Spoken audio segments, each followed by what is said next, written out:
बंधे हुए हैं। पर मुझे आज तक समझ में नहीं आई, हम कोई आचार्यों से पूछेंगे, फिर किसी ने बताया तो नहीं, 7 दिन में भागवत कथा क्यों करें।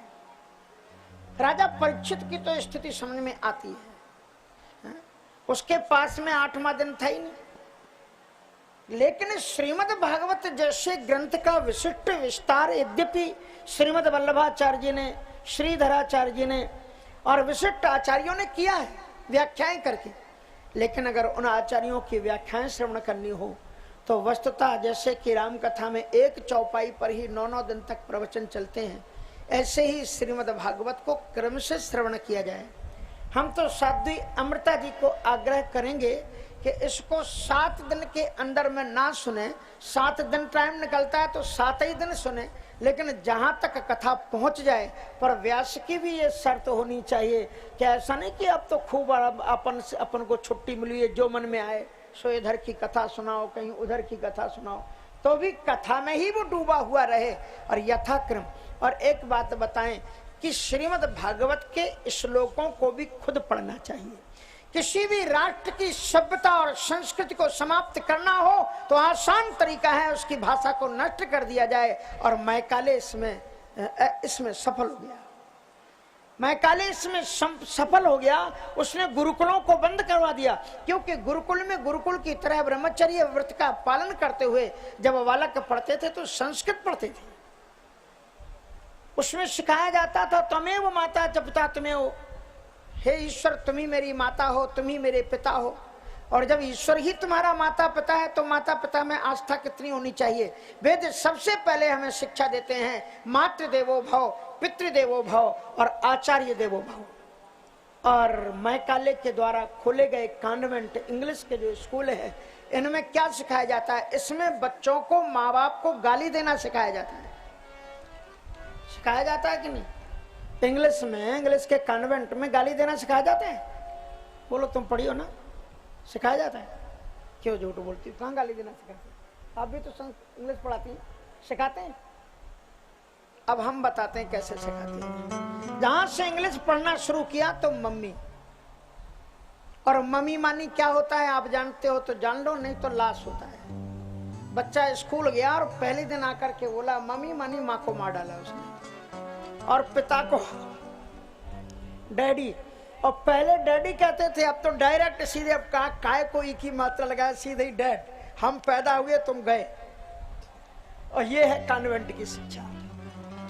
और माताएं जो पढ़ी लिखी नहीं रहती हैं वो भी बच्चों को सिखाती हैं कि बेटा मम्मी कहा करो, अम्मा मत कहा करो। देहाती शब्द है, अम्मा से अच्छा शब्द कोई नहीं है, माँ से बढ़कर के कोई शब्द दुनिया में नहीं है। इसलिए आपको इतने अच्छे अच्छे सीरियल, मैं तो उन्हें धन्यवाद देता हूँ, कितने सुंदर शब्दों से पिताश्री, माताश्री, इतने सुंदर सुंदर हिंदी के, जरा आप बोल करके देख लो मदर और माताश्री, आपको अपने आप खुद शब्दों में अंतर मालूम पड़ जाएगा। बोलने में शब्द बता देते हैं कि कौन सा शब्द अच्छा है, कौन सा बुरा शब्द। इसलिए बच्चों को संस्कृत भाषा आप खुद पढ़ो। और संस्कृत भाषा language is not too difficult, it is also so easy, like more than English. English से भी ज्यादा इजी है, क्योंकि इंग्लिश भाषा दृढ़ प्रतिज्ञ नहीं है, झूठ बोलती है, छली है, कपटी है। और संस्कृत भाषा दृढ़ भाषा है। ये हमारे दोनों शायद इंग्लिश के टीचर हैं, मैत्रेय जी भी एमए तक इंग्लिश पढ़ाती, लेकिन क्या सत्य भाषा है ये? इसमें हमारे हिंदी में, संस्कृत में ये विशेषता है कि जो मात्रा जिस रूप में होगी उसी रूप में होगी। और भी उसमें कहते हैं तत्परस तत्कालस, क्या है ये? इदुदंतो क्या है? सूत्र बोलो, तत्परस तत्कालस। व्याकरण से अध्ययनम कृतम नहीं, तपरस तत्कालस, यूस्त्राख्यो नदी के बाद में। तो कहने का मतलब ये है कि यदि किसी अक्षर के बाद में ता लगा दिया जाए तो उसके पहले जिस मात्रा में, जिस स्थिति में उसका उच्चारण किया गया है, उससे उसी मात्रा में, नहीं तो एक एक अक्षर के 18 भेद होते हैं।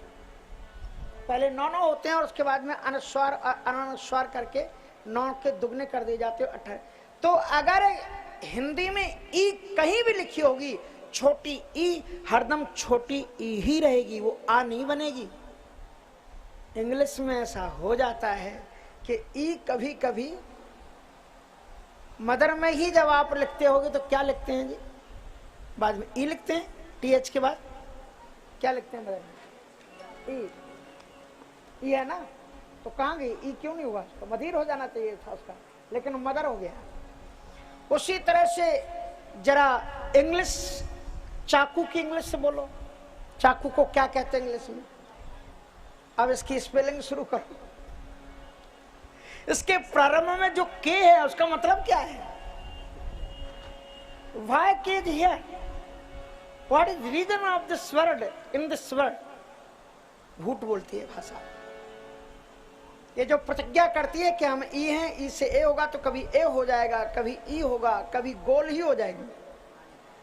कितनी जगह पर फर्स्ट में आर लिखते हैं तो गायब भी हो जाता है आर, कई जगह आकर के ओ का कोई मतलब नहीं, कहीं कहीं पर तो ई और ए एक साथ गायब, दो मिलकर के गायब, एक अक्षर गायब हो जाए तो हो जाए, बहुत से अक्षर, दो, इवन दो की स्पेलिंग लिखो, कितने अक्षरों का प्रोनाउंसिएशन गायब। So there is a two difference between English and Sanskrit language, because Sanskrit language is a holy language, God language। इसलिए संस्कृत को, किसी भी भाषा को, किसी भी देश को नष्ट करना हो, उसकी भाषा को नष्ट कर दो। हमारी भाषा हिंदी नहीं है, ध्यान रखना, संस्कृत भाषा है। हमारे पूर्वज संस्कृत भाषा में बोलते थे, और अब तो बहुत उदार आचार्यों ने कह दिया कोई बात नहीं, तुम गीता को हिंदी में ही पढ़ लिया करो। मुझे आप बता दो संस्कृत में ऐसा कौन सा अक्षर है जो हिंदी में नहीं है, और अगर हिंदी में ही सब अक्षर हैं, वही अक्षर संस्कृत में है, तो why you can not read Sanskrit language. Just you have to try, you have to do effort, कुछ कोशिश करनी पड़ेगी, आप निश्चित रूप से सफलता को प्राप्त करेंगे। इसलिए श्रीमद् भागवत के महात्म्य में एक बड़ी महत्वपूर्ण बात कही गई है, पठस्व स्वमुखे नैव यदीच्छसि पराम गतिम श्लोकार्धम श्लोकपादम च नित्यम भागवतोद्भवम। पठस्व स्वमुखे नैव, अपने मुख से पढ़ो, यदीच्छसि पराम गतिम, अगर आप परम गति चाहते। हमारे यहाँ भोपाल में हम कुछ दिन रहे, तो भोपाल में जब नवरात्राएं आती थी तो आप जानते हो कि जगह जगह पर दुर्गा पाठ होने लग जाते हैं, और हमारे यहाँ संस्कृत विद्यालय था, तो 1 महीने पहले से फोन आना शुरू हो जाते थे कि महाराज जी हमारे यहाँ 5 पंडित भेजना है, हमारे यहाँ 1 पंडित भेजना है, हमारे यहाँ 2 पंडित दुर्गा सप्तशती पाठ के लिए।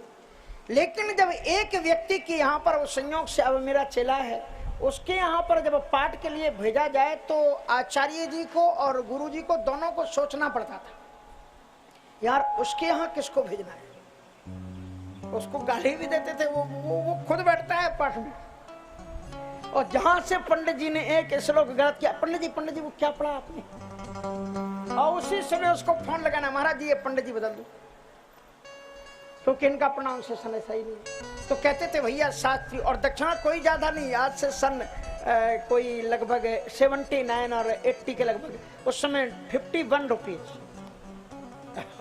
51 रुपए दक्षिणा दी जाती थी, और संपुट सहित नहीं था, खड़ंग पाठ होता था। कहने का मतलब ये है कि इस प्रकार से यदि आप खुद पढ़ोगे तो पंडित जी को भी मालूम रहेगा कि जजमान को मालूम है। इसलिए जरा ठीक ही ठाक पाठ होना चाहिए। इसलिए यदीच्छसि पराम गतिम, श्रीमद् भागवत में कह दिया, श्लोकार्धम श्लोकपादम च नित्यम भागवतोद्भवम पठस्व स्वमुखे नैव यदीच्छसि पराम गतिम।